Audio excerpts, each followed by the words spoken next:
Assalamualaikum warahmatullahi wabarakatuh. Salam sejahtera bagi kita semua. Hari ini kita akan melanjutkan perkuliahan Sistem Teknologi Informasi pada sesi kedua. Sesi ini akan membahas mengenai overview of transaction processing and enterprise resource planning system.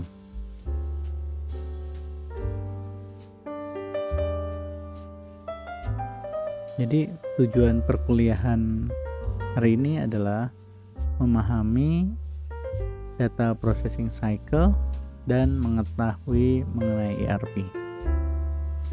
Harapannya adalah setelah kita diskusi bincang-bincang di sini, jadi tahu bagaimana sebuah siklus proses data tersebut.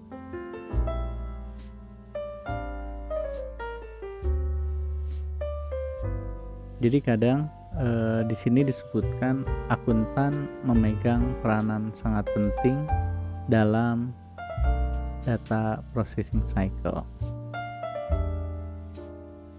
Dia akan berinteraksi dengan sistem analis untuk menjawab beberapa pertanyaan seperti ini. What data should be entered and stored by the organization? Who should have access to them? Who should data be organized, update, store, access, and retrieve? How can schedule and anticipate information need be met? Nah, pertanyaan-pertanyaan inilah yang terkait dengan bagaimana data itu diolah dan diproses. Jadi kalau Anda ada di organisasi, Anda harus tanya, di sistem ini siapa sih yang harus entry data ini? Di entry di mana, diproses di mana, dan sebagainya. Itu harusnya ada sebuah flow sehingga kita bisa melakukan trace terhadap setiap proses tadi. Kemudian selain itu pun juga harus ada tata kelola dari data tadi. Siapa yang boleh akses? Siapa yang boleh melihat, siapa yang dilarang melihat. Itu pun juga harusnya ada tata kelolanya. Kemudian, bagaimana cara mengorganisasikannya? Kapan harus diupdate, kapan boleh diakses, kapan boleh diretrieve, segala macam. Termasuk juga kita harus melakukan penjadwalan dan mengantisipasi kebutuhan-kebutuhan informasi tadi. Semua hal itu harus dibicarakan. Contoh sederhana seperti ini. Anda pernah membuat file Excel? Anggaplah Anda membuat file Access untuk payroll atau penggajian. Nah, di situ kalau sebuah file tadi disimpan di komputer, pertanyaannya adalah siapa yang boleh entry? Apakah operator? Apakah level bawah? Impact-nya apa? Bagaimana kalau dia membaca file tadi dan membocorkan honor ataupun gaji dari setiap karyawan tadi? Pertama itu. Kedua, kalau file Excel itu tadi siapa yang boleh akses? Nanti mungkin ada orang yang tidak berhak mengakses file tadi. Pada saat orang yang tidak berhak mengakses tadi, kemudian dia ubah semua data tadi, maka datanya jadi berantakan. Oleh karena itu, pertanyaan-pertanyaan ini harus dijawab sehingga kita bisa memetakan tata kelolanya. Untuk memahami tata kelola tadi, maka kita perlu melihat data processing cycle-nya.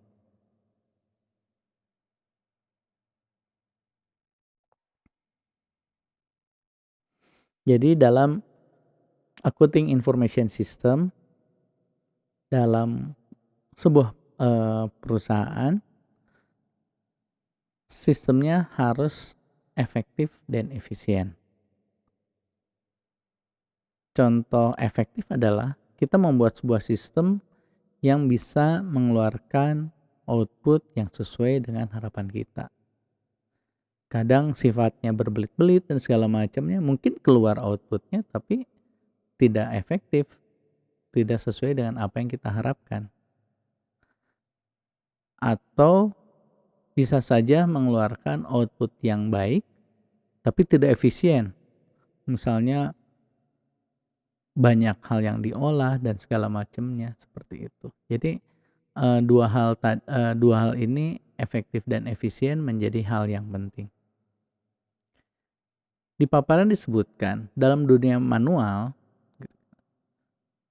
data diinput menggunakan jurnal atau ledger, menggunakan kertas, dikumpulkan seperti itu. Kemudian dari kertas tadi baru dihitung ulang, kadang menggunakan kalkulator dan segala macam untuk mendapatkan laporan berikutnya. Tapi dalam dunia komputer, data diinput menggunakan komputer dan disimpan dalam file database. Nah,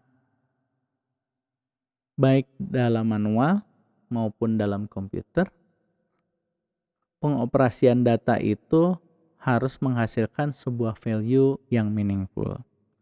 Jadi jangan sampai kita olah seperti itu tapi tidak ada maknanya. Sayang sekali gitu. Itulah yang sering disebut sebagai data processing cycle. Data processing cycle sebetulnya ada 4 fase. Pertama, data input. Kedua, data storage. Ketiga, data processing. Dan keempat, information output. Mungkin Bapak Ibu sudah biasa melakukannya, tapi kadang tidak menyadari mana itu data input, mana itu data storage, ataupun data processing, bahkan information output. Itu yang perlu kita perhatikan. Nah, bisa dilihat flow-nya seperti ini. Data input, kemudian diolah, baru disimpan. Bahkan bisa saja setelah data diinput, diproses, kemudian langsung dikeluarkan outputnya. Makna dari data storage adalah kita berusaha menyimpan apa yang sudah kita input. Bisa Anda bayangkan, kalau tidak ada data storage, setiap kali Anda perlu output, Anda harus selalu input. Bayangkan setiap bulan Anda harus input karyawan. Bayangkan kalau misalnya ada 500 karyawan. 500 karyawan berarti Anda akan lembur 500 record, di-entry, kemudian diproses untuk menghasilkan output. Bulan berikutnya Anda harus entry lagi 500 record, diproses dan dikeluarkan outputnya. Oleh karena itu ada yang namanya data storage, memudahkan apa yang sudah kita input, bahkan apa yang sudah kita proses kita bisa simpan untuk kita gunakan di kemudian hari. Data input adalah tahap pertama dari proses input atau dari proses data cycle tadi. Pertama kita akan mengcapture transaksi data, kemudian memasukkan ke dalam sistem. Biasanya data capture itu di-trigger oleh business activity. Nah, 3 facet ya dari setiap business activity yang harus kita tetapkan adalah setiap activity of interest. Itu yang perlu kita collect. Kemudian resources affected by each activity dan people who participate in each activity. Itulah 3 phase yang harus kita tetapkan dalam data input. Kemudian tadi sudah saya jelaskan mengenai data storage. Data itu menjadi aset penting dalam sebuah perusahaan. Oleh karena itu, data itu harus dikelola dengan baik. Tanpa data, maka pimpinan tidak bisa mengambil keputusan apapun. Oleh karena itu, data menjadi sebuah aset yang berharga bagi perusahaan tadi.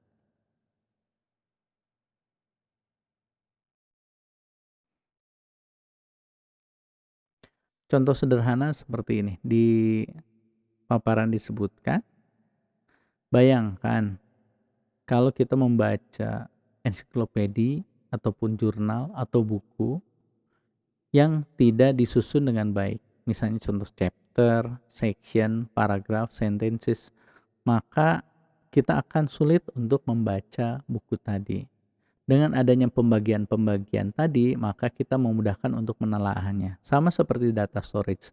Mungkin kita perlu memilah-milah data tadi sesuai dengan klasifikasi yang ada. Sehingga kita mudah menemukan kembali data yang kita simpan. Data processing.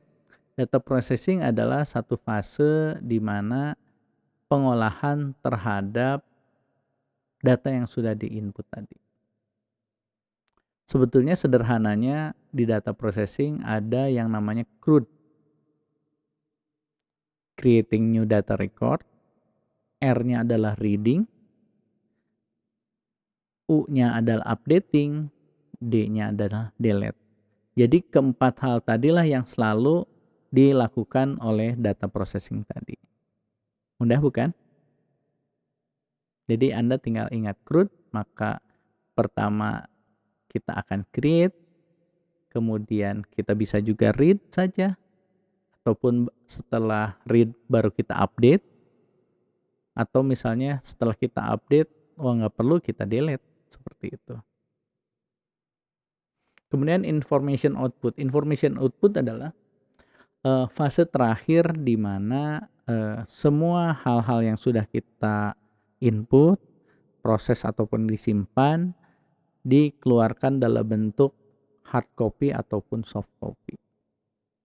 Ada 3 bentuk dalam hard copy itu, ada dokumen, ada report ataupun query response. Apa itu query response? Ya misalnya pimpinan, saya ingin keluarkan 5 teratas yang mendapatkan gaji terbesar, bisa seperti itu.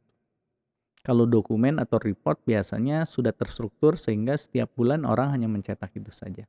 Tapi kadang ada hal-hal penting yang dimana pimpinan membutuhkan itu, biasanya kita kelompokkan sebagai query response.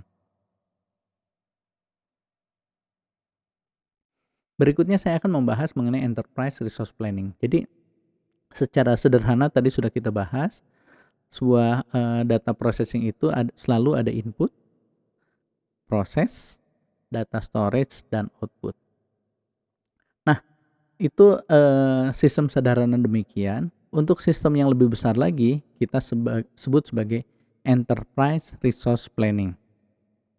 Artinya, sebuah pengelolaan sumber daya dari sebuah organisasi yang besar, di mana enterprise resource planning atau disingkat sebagai ERP ini melakukan pengumpulan, pemrosesan, penyimpanan data untuk memberikan informasi bagi manajer ataupun eksternal parties yang membutuhkan informasi dari sistem tadi. Kalau kita lihat ERP modul biasanya terdiri dari seperti ini. Ada finansial, ada human resources and payroll, order to cash, purchase to pay, manufacturing, project management, customer relationship management, dan system tool. Biasanya ERP terdiri dari ini. Tapi tergantung perusahaannya. Jangan-jangan ada yang perusahaan, saya tidak mau system tool dan project management, berarti dihilangkan saja. Kenapa? ERP yang lengkap itu tentu semakin mahal. Padahal jangan-jangan modul tadi memang tidak dibutuhkan. Semua materi ini bisa diakses dari buku Accounting Information System karangan Romei tahun 2018. Itu saja dari saya. Silakan Bapak Ibu bisa mencari bukunya, kemudian bisa menelaah, nanti kita diskusikan. Terima kasih. Assalamualaikum warahmatullahi wabarakatuh.